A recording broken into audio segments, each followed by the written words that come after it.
Et voilà, on y est, c'est l'heure de ce nouveau live sur Let It Be. Alors merci à tous d'être là déjà. On se retrouve, ça faisait quelques temps qu'on s'était pas vu. Hein. La crise du coronavirus, c'était la dernière fois, notre dernière rencontre, dernier échange. J'espère que vous avez la forme depuis la dernière fois, depuis les semaines incroyables qu'on vient de passer. On se retrouve avec plaisir ce soir pour un sujet, il n'est pas évident. Il n'est pas évident le sujet racisme, antiracisme. Alors forcément, hein, on va rentrer doucement dans le sujet. Je vous laisse vous installer. La politesse, hein, faites comme chez vous, asseyez-vous tranquillement, mettez les pieds dans les chaussons, l'apéro, on va réfléchir ensemble, on va discuter. Ça fait plaisir. Ça fait plaisir de discuter dans le calme et le respect d'autrui, rien à voir avec l'animal. Donc voilà, comme dit, j'espère que vous avez la forme. Alors, pour vous donner un peu le contexte, hein, les coulisses de cette vidéo, j'ai forcément longtemps hésité avant de la faire, parce que, allez, le sujet est sensible.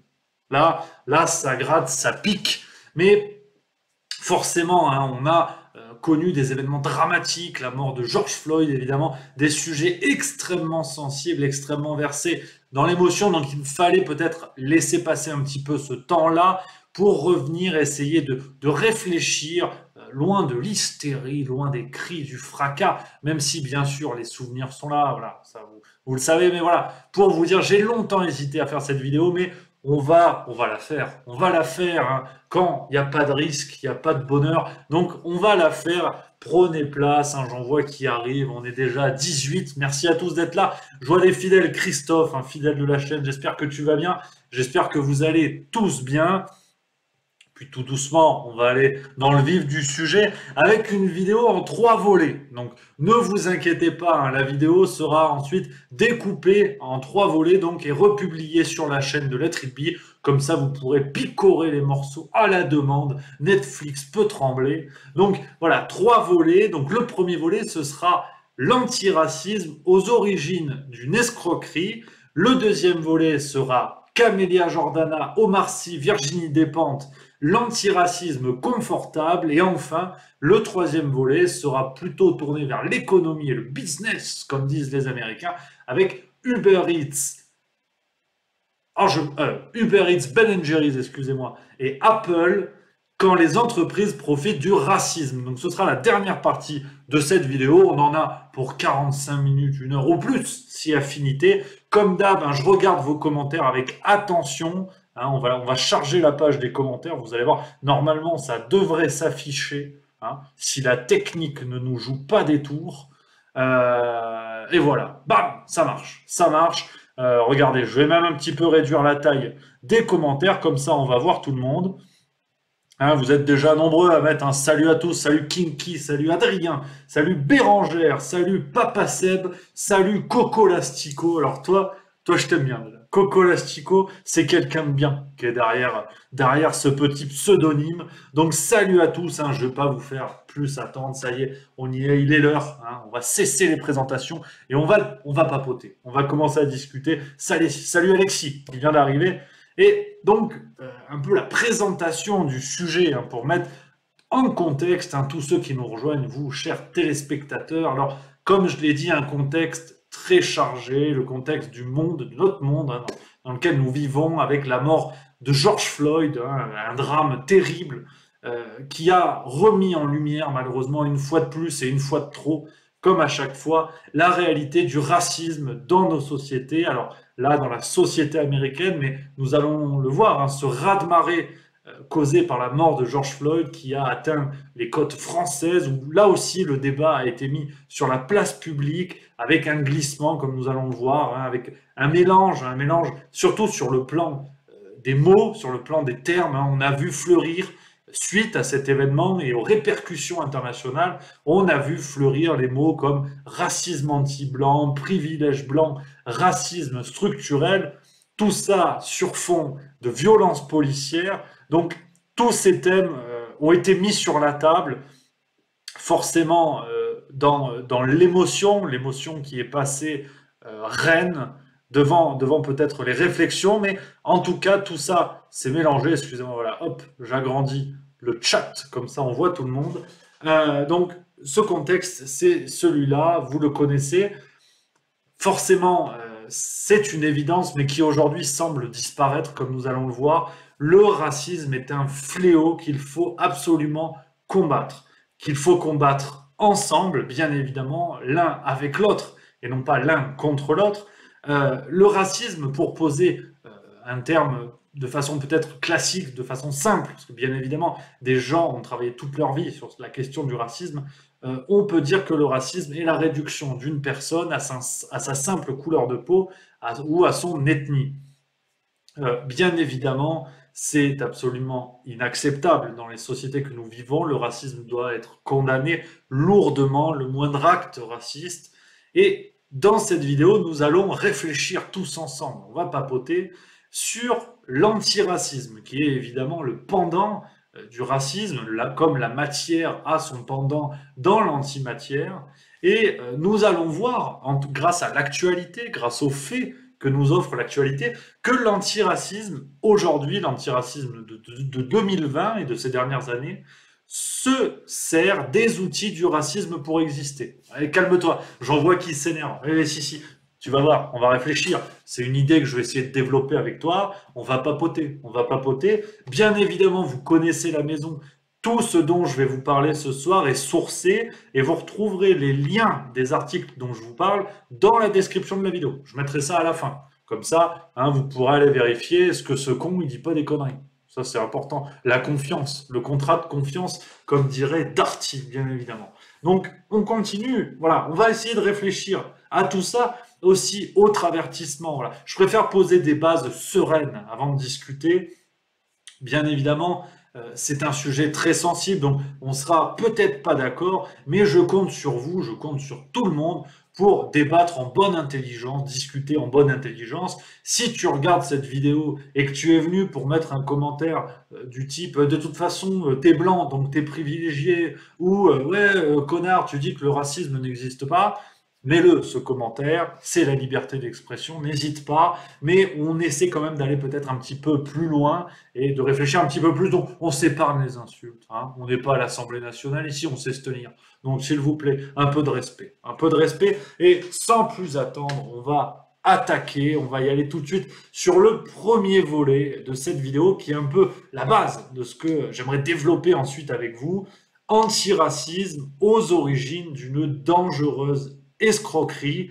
Donc, bien sûr que le mot est lourd d'escroquerie, bien évidemment, mais vous allez voir pourquoi je vous dis ça, pourquoi escroquerie est le mot qui, je pense, résume le mieux l'antiracisme.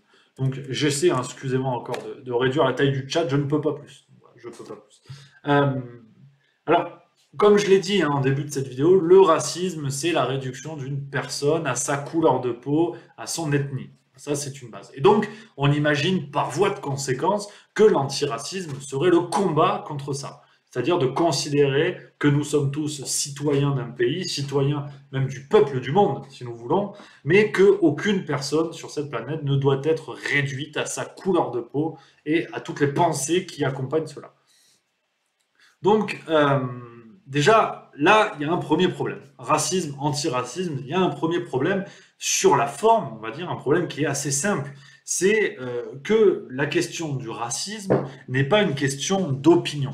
Aujourd'hui, un acte raciste doit être lourdement condamné par la loi. Nous avons tout un dispositif légal qui permet de sanctionner ces actes. Un dispositif qui, bien évidemment, peut être amélioré, peut être, un dispositif qui est perfectible, bien évidemment, et c'est là où le débat est vivant et en ébullition. Mais le racisme n'est pas question d'opinion au sens où il n'y a pas de pro-racisme ou d'anti-racisme. Ceux que l'on peut considérer comme les pro-racistes sont, au regard de la loi, ils sont hors la loi. Donc, il y a une condamnation du racisme, et de fait, l'apparition d'un mouvement antiraciste, en tout cas un mouvement contemporain, je parle bien du mouvement qui émerge depuis la deuxième moitié du XXe siècle, parce qu'évidemment, on pourrait rétorquer que l'antiracisme, par exemple, pour lutter contre l'esclavagisme, fin 18e, début 19e, tout au long du 19e d'ailleurs, ce n'est pas le même antiracisme qu'aujourd'hui. Nous sommes bien d'accord là-dessus, mais une autre base à poser. Comme ça, voilà, on est d'accord jusqu'au bout. Voilà. Donc, cette notion d'antiracisme installe un espèce de ventre mou, si vous voulez, avec toutes les personnes qui ne seraient pas officiellement engagées. Vous avez d'un côté les pro-racistes, donc des hors-la-loi, qui prôneraient des idées terribles sur la hiérarchie des races, par exemple. Et vous avez de l'autre côté les antiracistes qui, eux, déclarent vouloir combattre le racisme. Et au milieu, il faut bien choisir son camp. Dans une telle bagarre qui met en cause euh, la liberté de choix, il n'y a pas de ventre mou. Il n'y a pas de ventre mou dans ce débat-là. Petite parenthèse, je vois Lady Tinkerbell qui dit qu'elle est triste que son commentaire soit supprimé. Alors, heureusement que votre vidéo dit que l'on peut s'exprimer. Chère Lady Tinkerbell, je n'ai pas la main sur les commentaires. Il y a des commentaires qui sont bloqués, ce n'est pas moi qui décide. Mais mes mimines, elles sont là. Donc si tu me vois cliquer, c'est que j'interdis les commentaires. Là, regarde, haut les mains, hop.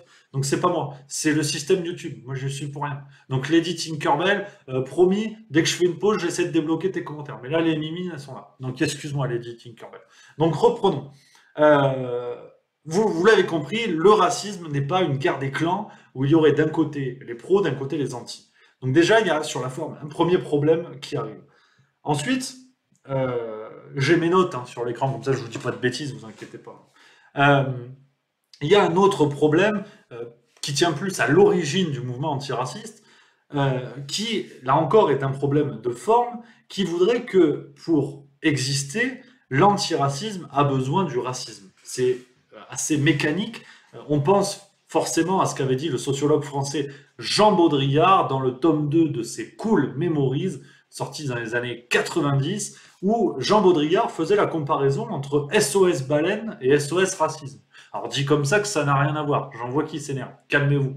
SOS Baleine, l'objectif c'est de sauver les baleines. Jusque-là on est bon.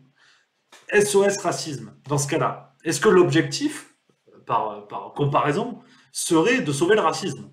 C'est une vraie question qu'on se pose dans ce combat, parce que de manière mécanique, et d'ailleurs c'est une question que je vous pose, on n'a jamais vu, ou en tout cas pas à ma connaissance, d'intellectuels ou de membres d'une association antiraciste venir sur un plateau télé et dire voilà, moi mon seul objectif c'est de ne plus exister, c'est-à-dire de ne plus avoir à me battre contre le racisme.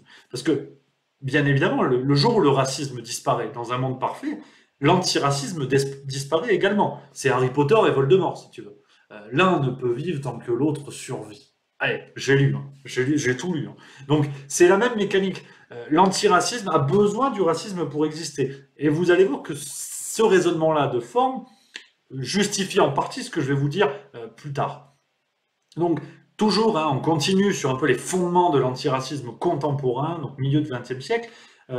On assiste également, à cause ou grâce, selon les opinions de chacun, à la réintroduction de la race dans le débat.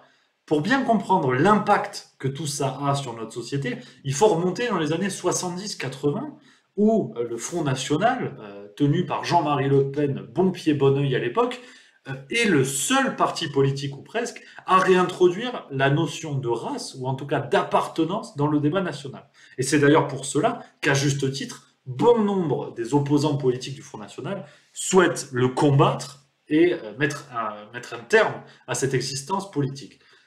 Et pourtant, alors que tout le monde critique le Front National et ne souhaite que la disparition de ce parti qui réintroduit la notion de race dans le débat, le mouvement antiraciste arrive sur la scène, arrive dans ce débat-là, et réintroduit à son tour, en tout cas contribue à la réintroduction de la notion de race, en disant attention, en France, les Blancs sont détenteurs d'un privilège, sont détenteurs de tout ça. On voit fleurir déjà ces idées-là, que l'on retrouve aujourd'hui, et qui n'ont rien d'original. Donc, il faut savoir que l'antiracisme, qui, de façade, se bat contre les extrêmes, et notamment les extrêmes à droite, les partis que l'on dit racistes, il faut savoir que l'antiracisme contribue au renforcement de ces partis, dans la mesure où il se base sur les mêmes arguments de la notion de race. Les associations antiracistes que l'on voit aujourd'hui à la télévision, qui opposent les blancs aux noirs, les arabes aux blancs, qui opposent tout le monde contre tout le monde, tiennent sur le fond un discours proche, voire similaire, à celui des partis d'extrême droite. Donc, on ne peut combattre l'extrême droite en utilisant ces outils. comme je vous le disais au début, on ne peut combattre le racisme en utilisant ces outils de séparatisme et de différenciation des races. Donc c'est un véritable problème qui existe depuis, comme je vous disais, les années 70-80 dans le combat antiraciste. Il y a un véritable effet inverse qui contribue notamment au Front National et au renforcement de ce discours d'appartenance. Je vois un commentaire de Kinky Reggae Salut, qui dit, et c'est très intéressant, c'est ce que j'allais dire, putain, tu vois, les grands esprits se rencontrent, ça fait plaisir. Euh, Kinky qui nous dit Manuel Valls a dit la guerre des races a remplacé la guerre des classes. Alors Manuel Valls, c'est effectivement, ça date d'aujourd'hui. Hein. Dans nos valeurs actuelles, il s'est fendu d'une belle déclaration. Sauf que le bon Manu, une fois de plus, ça vient pas de lui, cette bonne idée. Ça ne vient pas de lui, parce que c'est Paul Yonnet, dans son livre Voyage au centre du malaise français, paru chez Gallimard en 1993. Donc tu vois, en 1993, Manuel Valls, je crois qu'il avait fait que 19 élections, toutes perdues. Bon là, aujourd'hui, il est à 124, dont la mairie de Barcelone, de Vaux-en-Velin, de Gif-sur-Yvette. Ah, dès qu'il peut choper un mandat, il y va. Bref, c'est pas la question. Paul Yonnet est celui qui a introduit effectivement cette réflexion sur le remplacement de la lutte des classes par la lutte des races. Et effectivement, là encore, pour essayer de réfléchir sur l'impact de l'antiracisme dans le combat contre le racisme, on voit qu'il y a une véritable réintroduction de lutte des races, des uns contre les autres, qui auraient nécessairement besoin, par exemple, d'enlever le privilège des uns pour renforcer les autres. Donc c'est une guerre infinie, comme nous allons le voir plus tard. Et il y a une réflexion sur laquelle je reviendrai dans quelques minutes, c'est que cette guerre des clans, cette guerre des opprimés contre les oppresseurs, permet au véritable ennemi, qui serait l'État capitaliste, ou l'État financier, ou l'État politique, selon le bord politique que l'on a, cette guerre du peuple contre le peuple contribue à ne pas se battre contre le véritable ennemi qui domine tout ce monde-là. Donc c'est un séparatisme qui profite, si vous voulez, au véritable ennemi. Mais on va y revenir là encore. Donc forcément, je vous dis tout ça et on pense évidemment à la citation de Pierre Desproges, salut Pierrot, salut l'artiste, qui disait en son temps déjà, je cite, j'adhérerai à SOS Racisme quand ils mettront un S à racisme. Il y a des racistes noirs, arabes, juifs, chinois et même des ocres crème ou des anthracites argentés. Mais à SOS machin, ils ne fustigent que le berrichon de base ou le parisien baguette, c'est sectaire. Et effectivement, il y a déjà 30 ans, 40 ans maintenant, Pierre Desproges faisait ce constat-là et il n'était pas le seul. Et aujourd'hui, on est condamné à faire le même constat, de manière très, très limpide. C'est le même constat, l'opposition des uns et des autres, mais avec une certaine tendance pour ces associations antiracistes. On pense à SOS Racisme, mais on pense aussi à la LICRA, à tout ce que vous voulez. Cette tendance à défendre ceux que l'on considère comme les opprimés, plus que ceux que l'on considère comme les oppresseurs. Donc, en résumé de ce que je viens de vous dire sur un peu cette historique de la lutte antiraciste, c'est un combat qui ne dit pas son nom. C'est un combat presque guerrier, parce que ces termes, on les voit sortir dans le débat. Un combat qui ne dit pas son nom, avec un véritable opportunisme politique. Je vous laisse compter tous les élus politiques qui tentent de surfer sur la vague, bien évidemment à l'extrême gauche, mais pas seulement. Donc un véritable opportunisme politique et un danger, à mon avis, qui pèse sur toute la société. Pour revenir sur l'actualité la plus chaude, la plus récente, forcément, le débat autour de la mort de George Floyd, qui a réactivé en France celui de la mort d'Adama Traoré. Alors là encore, un rappel de bon sens, enfin de bon sens si on peut dire, rien ne justifiera jamais la mort d'un homme. Rien n'expliquera jamais la mort d'un homme, que les choses soient claires. Voilà, ça c'est dit, au moins on est d'accord.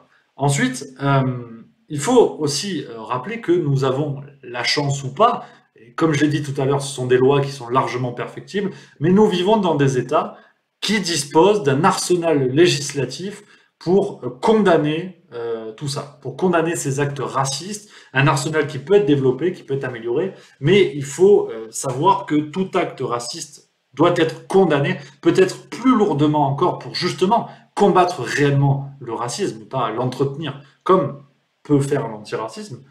Et il faut savoir de manière mécanique que si le racisme est le moteur de ces actes racistes, d'une certaine manière, l'antiracisme et sa raison d'être.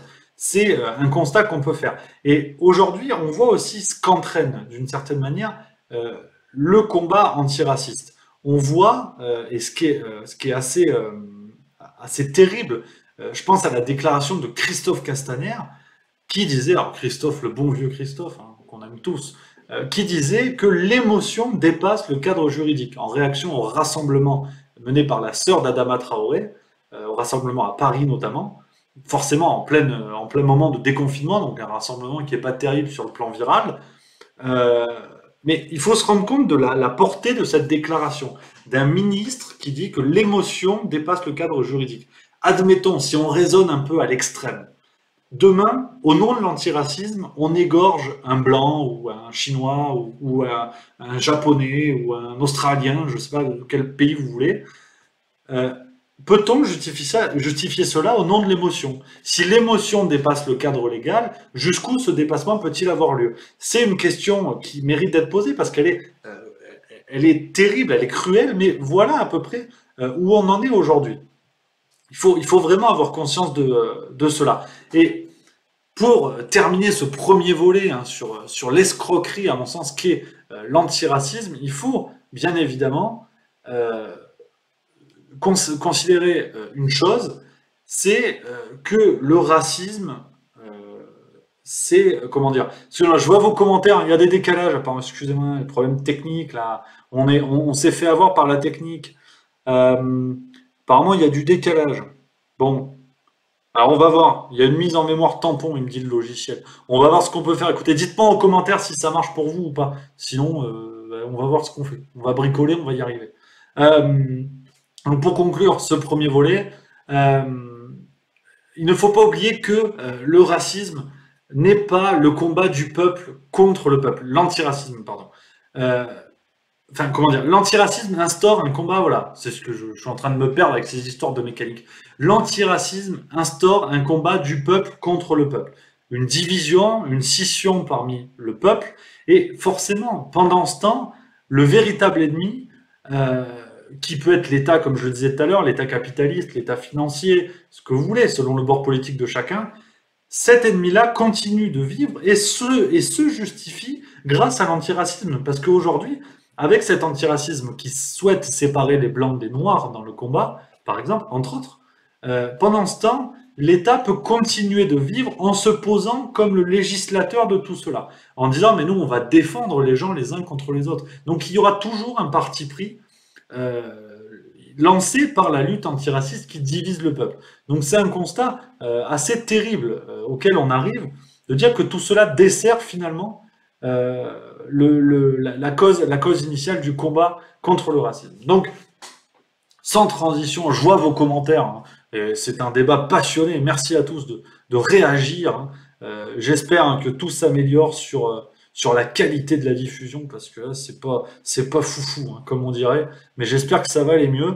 On enchaîne, deuxième volet de cette vidéo, deuxième volet, n'hésitez pas à mettre vos questions, j'y répondrai, hein, pendant les échanges enflammés.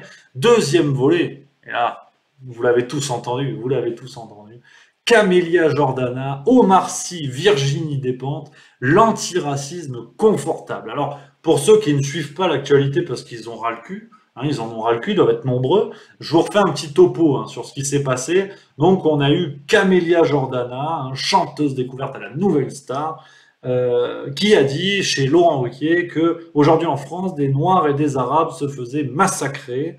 On a eu Omar Sy, massacré tous les jours, excusez-moi, la temporalité est importante.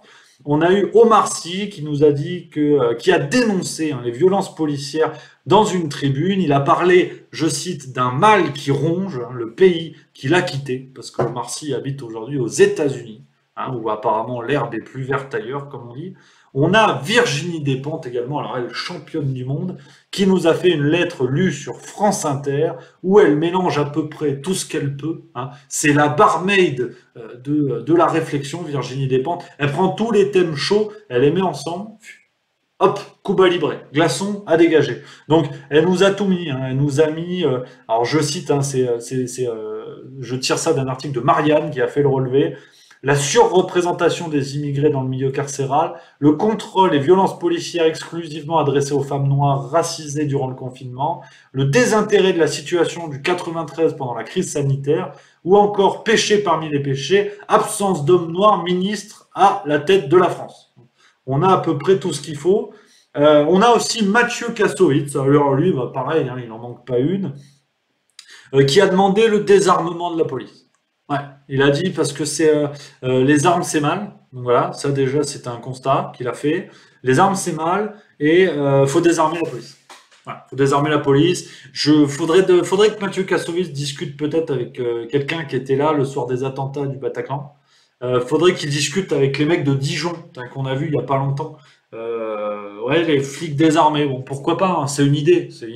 C'est Mathieu Kassovitz, donc il sait de quoi il parle. Donc voilà, pour vous dire un peu toutes ces vedettes, ces artistes même qui donnent leur avis. Artistes d'ailleurs, là encore, une petite clarification, au demeurant très compétents dans leur domaine. Hein. Là n'est pas la question. Je veux dire, leurs idées de merde n'ont rien à voir avec leur talent. Hein. Camélia Jordana, là, la petite révélation, moi j'aimais bien. Quand elle a commencé, la nouvelle star a été jolie comme tout, puis elle a une jolie voix. Voilà. Mais bon, elle dit de la merde. C'est comme ça. Ça c'est pas grave. Ouais, je vois Captain GG, salut Captain, qui dit la meuf qui compte les noirs aux Oscars, on en parle, ouais. Aïssa Maïga, elle s'appelle. Ouais, j'aurais pu la citer aussi.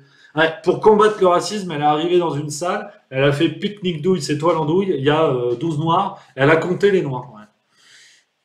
Pour critiquer le racisme apparemment. Donc je sais pas trop comment ça se passe. Voilà. Donc pour essayer de décrypter tout ça, hein, personnalité par personnalité, il faut, voilà, je vais essayer un peu de décortiquer le contexte hein, de chaque starlet qui s'est exprimé sur la situation. On a Camélia Jordana qui vient faire sa promotion chez Laurent Ruquier pour son dernier album. Elle est signée en contrat chez Sony Music, donc c'est la classe, les États-Unis, ça swing. Et Camélia Jordana, dans sa déclaration chez Laurent Ruquier, disait que, par exemple, quand elle a les cheveux frisés, elle a peur d'être contrôlée. Et quand elle n'a pas les cheveux frisés, non. Non. Donc déjà, bon, sur le plan capillaire, il faudrait interroger Barbara Gould, Jean-Louis David, j'en sais rien. Là, il faut des experts. J'étais étonné de ne pas les voir sur les plateaux télé, sur BFM. Alors, Jean-Louis David, défrisage ou pas défrisage? Ils n'ont pas fait le débat, mais peut-être que ça va venir. Donc voilà, déjà, il y a une affaire de cheveux. Camélia Jordana, apparemment, voilà. Donc, si vous voulez, pour être sérieux 2 minutes, hein, c'est n'importe quoi. C'est à peu près n'importe quoi. Des Noirs et des Arabes se font massacrer tous les jours d'après Camélia Jordana en France. Ça ne repose sur rien, si vous voulez, sinon que l'émotion. Hein. Bien évidemment qu'il y a eu des drames, là encore, c'est important de mettre en contexte. Je ne nie pas les drames, les violences policières qui ont pu avoir lieu, mais de là à étirer le propos et dire que des Noirs et des Arabes se font massacrer tous les jours en France, c'est aberrant, c'est un déni de réalité, si vous voulez. Et donc, on ne peut pas être sérieux avec de tels propos. Mais apparemment, c'est la sociologue Camélia Jordana qui l'a dit. Bon, c'est pas une question de légitimité. Moi-même, je m'exprime alors que je suis une banane flambée. Je veux dire, mon avis, tout le monde s'en fout. Et elle a le droit, en tant que citoyenne, de s'exprimer. Heureusement, on a d'ailleurs la chance de le faire. Parce que si on était dans un État structurellement raciste, je crois pas que Camélia Jordana elle pourrait dire ça à la télévision. Donc, heureusement qu'elle elle a la possibilité de dire ça, pourvu que ce soit le cas pour des siècles et des siècles. Mais bon, ça n'empêche pas d'être un peu sérieux. On enchaîne Omar Sy. Alors pareil, Omar Sy, parmi les personnalités préférées des Français depuis des années, et là il a dit racisme structurel. Ouais, il a dit, il est dans un pays racisme structurel. Donc, mes personnalités préférées des Français. Donc je sais pas, moi je sais pas comment il peut y avoir ce racisme structurel et figurer comme ça à ce poste, alors que c'est un acteur qui est adoré, qui est très apprécié. Bon, voilà, avec les positions qu'il prend, forcément il y a débat. Voilà, à critiquer les violences et tout ça dans un pays qu'il a quitté. Bon, et puis Virginie Despentes, hein, le trio, si vous voulez, les attaquants de pointe de la pleurniche. Virginie Despentes, alors elle, qui est palme d'or de l'opportunisme. À peu près, parce qu'elle avait fait une lettre. Elle envoie des lettres. Je pense qu'elle doit bosser à la Poste, en fait. Elle envoie des lettres. Elle avait fait une lettre sur Adèle Haenel, au moment de sa sortie à la cérémonie des Césars, si je dis pas de bêtises, des Césars en France. Dites-moi si je dis des bêtises, je crois que c'est les Césars. Elle avait fait une lettre. Elle a dit bonjour, bon, alors, non, on se lève et on se casse. Elle avait écrit quelque chose comme ça. Là, c'était les mâles blancs, quand elle avait pris plein la gueule. Bon, ben maintenant, c'est toujours les blancs, mais tous les blancs, tous les blancs. Tous les blancs, parce que elle, Virginie Despentes, à l'inverse de nous, pauvres gueux, Virginie Despentes, elle a reconnu son privilège. Elle a dit oui, je suis privilégiée. Ouais. Elle a dit voilà. Donc, si vous voulez, il y a deux équipes qui se détachent hein, dans le débat. Il y a ceux qui savent, donc c'est-à-dire deux équipes qui se détachent dans le débat médiatique, j'entends. Parce que le peuple, bon, si vous voulez, la femme de ménage qui a la peau noire, le plombier qui a la peau blanche, ou le serveur au McDo qui a la peau jaune, ces débats-là, pour l'instant, ils prennent un SMIC, après on discute, quoi. Donc voilà. Donc là, c'est deux équipes sur le débat médiatique qui se détachent. Il y a ceux qui savent hein, et qui se considèrent parmi les opprimés. Donc Omar Sy, toute la clique, hein, Aïssa Maïga, tout ce que vous voulez, hein, des opprimés qui habitent aux USA, qui signent des contrats avec plusieurs centaines de milliers d'euros à la clé, qui habitent les beaux quartiers après avoir quitté leur quartier d'origine d'ailleurs, parce que ils semblent tellement attachés à leur terre d'origine, à leur milieu d'origine, qu'ils l'ont quitté. Donc, je ne sais pas qui opprime qui dans cette affaire. Et puis la deuxième équipe dans le débat médiatique, c'est ceux qui reconnaissent. Voilà. Il y a ceux qui savent, puis il y a ceux qui reconnaissent. Ceux qui reconnaissent, par exemple, devant tous les micros tendus, leur privilège. Virginie Despentes qui dit « Ah, je privilège, c'est chiant. » Mais du coup, Virginoche, est-ce qu'elle va reverser tous ses droits d'auteur à des associations antiracistes? Parce que si on peut pas juste considérer le privilège. Il faut s'en excuser, il faut aller au bout de la pleurniche. Donc, vas-y, envoie un chèque. Parce que là, c'est bien de reconnaître le privilège sur France Inter, mais ça fait pas manger à la fin du mois. Donc, il est où le chécos, comme on dit. Donc, voilà, si vous voulez, toute cette protection du racisme, enfin, comment dire, toute cette lutte contre l'antiracisme, mais qui est une protection du racisme, par rapport à ce que je vous disais dans le premier volet de la vidéo, c'est un moteur supplémentaire à la célébrité, de manière claire. Cette volonté, ces positionnements médiatiques qu'ont de nombreuses vedettes, n'est rien d'autre que de pouvoir s'offrir la certitude d'être toujours du bon côté du manche. Si demain ça doit tourner vinaigre, ils pourront montrer patte blanche en disant vous voyez, et j'avais dit, moi je m'excuse d'être privilégié. Donc ils sont toujours du bon côté du manche. Virginie Despentes en est vraiment l'exemple parfait. Une fois elle est du côté des femmes, une fois des opprimés. Forcément c'est confortable comme positionnement. Je veux dire, il n'y a aucun artiste qui arrive et qui dit bah oui, moi je suis bourgeois blanc et je vous emmerde. Non, il n'y en a pas. Il n'y en a pas. Si, Éric Zemmour, à la rigueur, mais bon, c'est pas le bon exemple. Donc, forcément, c'est confortable de vouloir se ranger du côté des opprimés. On est toujours du bon côté du manche. Et on est toujours en haut de la pyramide communautaire. Parce qu'aujourd'hui, c'est un vrai débat communautaire. Il y a encore 15 ans, on se rassurait en pensant que tout ça n'était propre qu'aux États-Unis. Bon, ben maintenant, les amis, on y est. Ce débat communautaire, il est à la maison. Donc, la vraie question qui se pose, c'est que toutes ces vedettes, à la limite, leur positionnement est respectable. C'est un positionnement de citoyen. Après tout, on discute.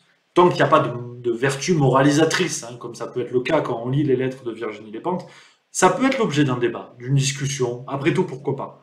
Mais concrètement, où sont les actes? Où sont les actes sur le terrain pour aider les opprimés? Parce que tout le monde peut communiquer dans les médias. Tout le monde peut faire une vidéo YouTube, un tweet, un Instagram, tout ce que vous voulez. Mais où sont les actes? Omar Sy qui profite de la tribune qu'il a, profite de l'aura médiatique qu'il a pour dénoncer tout ça, c'est une chose, et à la limite, chapeau. Il se met, d'une certaine manière, il met son image en danger. Quoique, comme dit, il choisit le bon côté du manche. Mais après tout, pourquoi Omar Sy ne retournerait pas à Trappes? Je crois qu'il vient de Trappes, son quartier en région parisienne, pour justement mettre en évidence tout ça et vivre aux côtés des opprimés pour, à la limite, presque même réaliser un film ou un documentaire, s'il veut, qui aura l'assurance de faire des entrées en salle, vu il va joindre son image. Pourquoi il ne retournerait pas à Trappes pour filmer ça, pour filmer ce quotidien et mettre son identité de star en danger dans ce climat-là? Parce que tout le monde peut critiquer les violences policières françaises quand on habite à Los Angeles ou Las Vegas. Moi, demain, tu m'offres une baraque à Miami, je te critique ce que tu veux. Même la défense des abeilles, tout ce que tu veux, tu vois.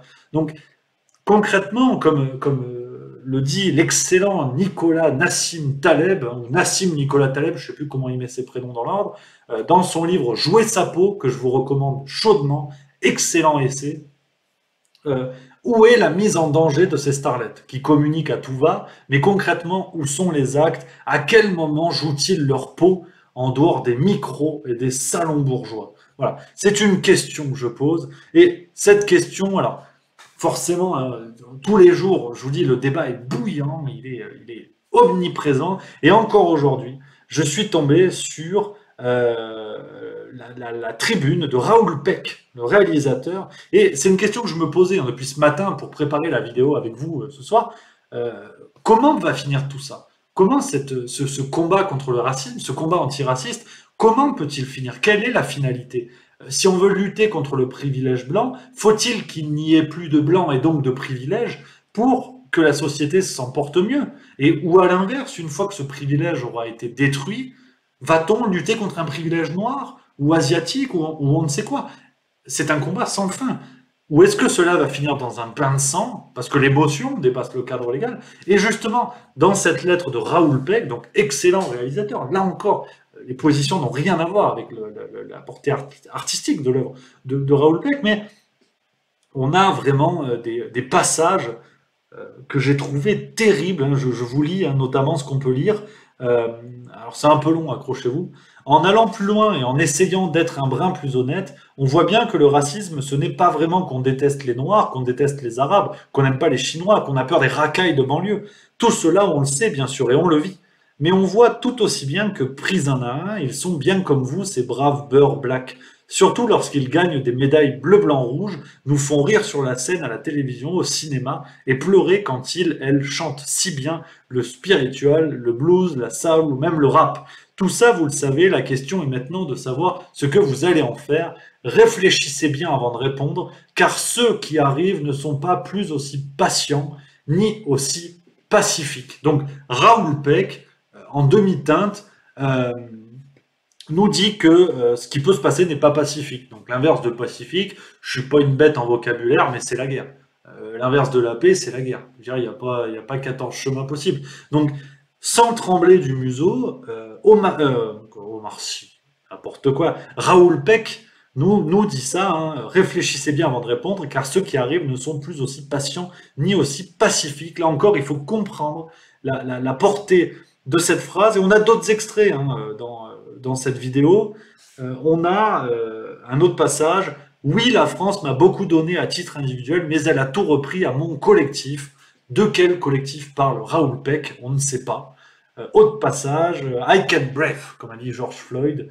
J'étouffe, a également crié Adama. Les policiers étaient français, comme l'est le dispositif mis en place pour étouffer la vérité, donc sous-entendant qu'Adama Traoré n'était pas français. Donc là encore, cette volonté de scinder les gens, de les opposer les uns aux autres, ce qui n'enlève pas d'ailleurs à la gravité de la mort d'Adama Traoré. Même si les policiers avaient été noirs eux aussi, l'acte est terrible dans tous les cas, qu'importe la couleur de peau, c'est tout le problème du combat antiraciste. Et la fin de l'article, qui est là encore dans le ton hein, de cette lettre, au demeurant très bien écrite, mais que je trouve assez inquiétante. Raoul Peck écrit: ce matin, en me levant, j'ai pleuré. J'ai pensé qu'un autre monde était possible sans qu'on ait à mettre le feu partout. Maintenant, je ne suis plus sûr du tout.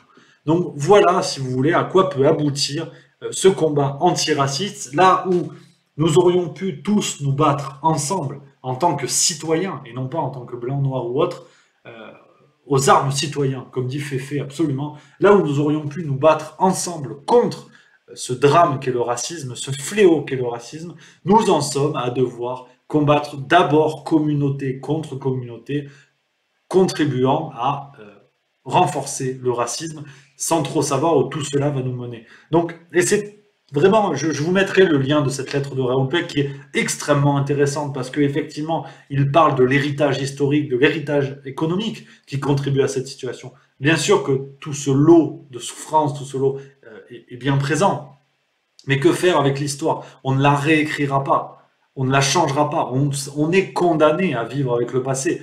Donc, on peut le refuser et vouloir perpétuer ce qui a permis de rendre possible ces drames, ou alors on n'efface pas le passé, mais on l'assume ensemble et on se bat ensemble. Malheureusement, là, on est voué à se battre les uns contre les autres, ce qui est terriblement effrayant. Et donc, troisième volet de cette vidéo, on est dans les temps, on va tenir l'heure les amis. Hein. Le troisième volet, plutôt business et entreprise, Uber, Ben Jerry's, Apple, ces entreprises qui profitent du racisme. Et oui, là encore, j'ai mis un titre, il est un peu musclé comme ça. Mais voilà ce qui s'est passé dans les faits, hein, tout ça, vous trouverez les sources en description de la vidéo.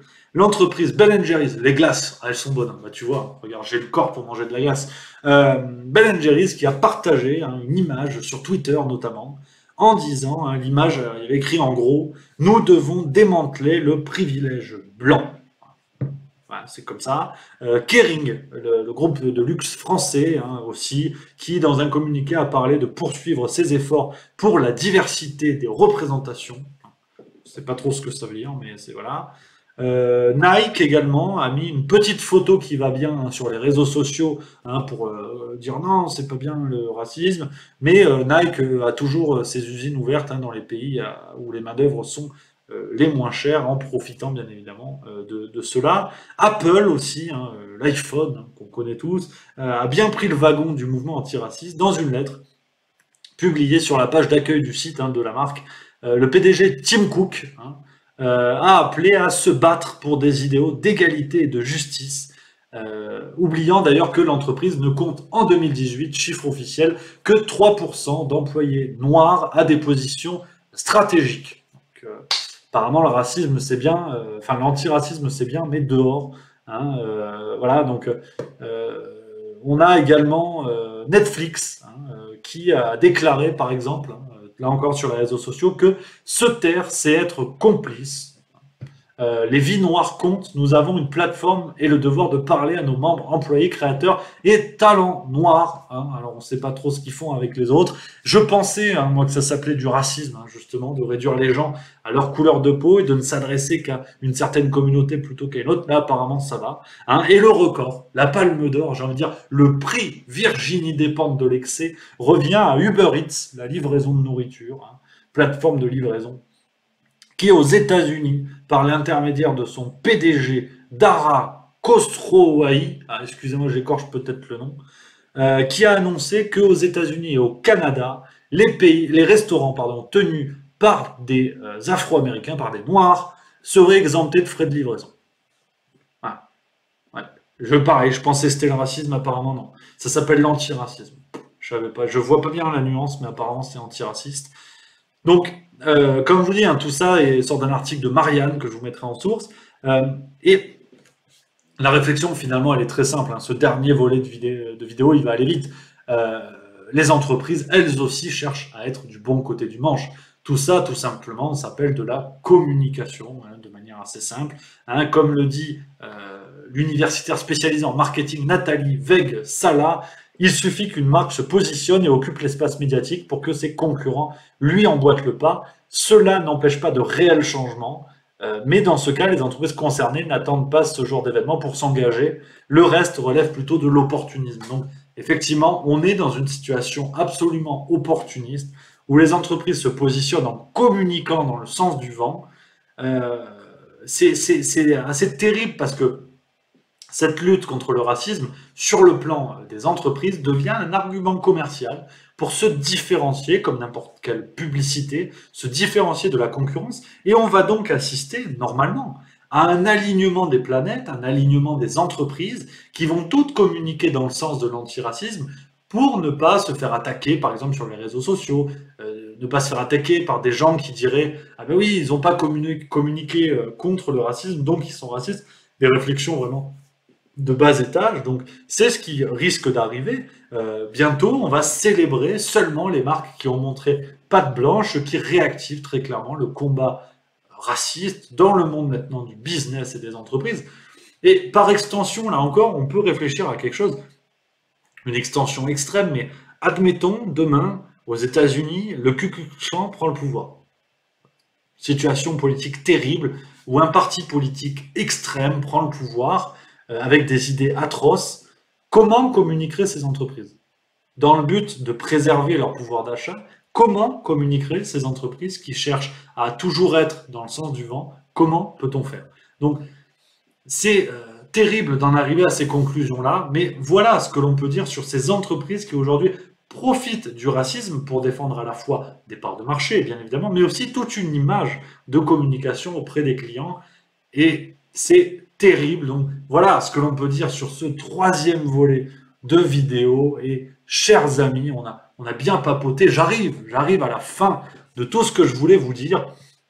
Alors excusez-moi hein, pour les problèmes techniques hein, qu'on a rencontrés ce soir, mais ceux qui connaissent la maison, vous savez que la technique, c'est pas mon dada. Bon, les chemises sans col, pourquoi pas, mais la technique, non. Donc voilà, hein, je vois que vous avez été très nombreux, qui a un orthophoniste sous la main? Vous avez été très nombreux à réagir. Merci à tous, hein, vos commentaires, vous êtes chauds comme la braise. Merci à Gouzelin, Matorif, Captain GG, Moteur en colère, Paul Leto, merci à tous d'être là. Je vois vos commentaires, hein. Merci vraiment, c'est un plaisir hein, de préparer ces vidéos, de discuter avec vous et de voir que vous réagissez, vraiment que du plaisir. N'hésitez pas pour ceux qui veulent poursuivre le débat, je suis vraiment preneur de ça.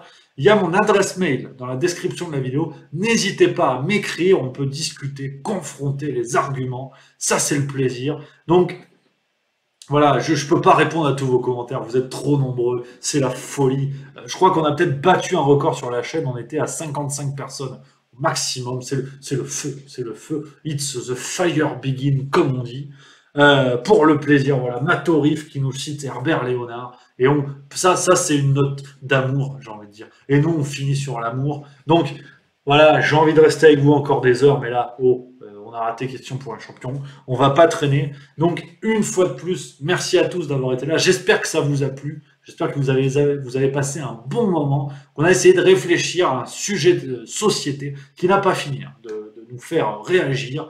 Donc, on va se retrouver bientôt sur la chaîne. Hein. Je prépare de nouvelles petites vidéos, plein de choses. On va ricaner. Vous pouvez aussi retrouver les Tripby sur Internet, les chroniques écrites, bam bam bam, chroniques de livres, chroniques de cinéma. La dernière en date pour Un divan à Tunis, formidable film. Si vous avez l'occasion, les Cinoches ont réouvert. Allez-y, allez aider nos salles de cinéma. Un divan à Tunis avec la sublime Golshifteh Farahani, actrice magnifique, un film sur la psychanalyse. Vous allez rigoler, c'est génial. Donc, allez, on fera une autre vidéo pour parler de ça. Les amis, merci à tous d'avoir été là.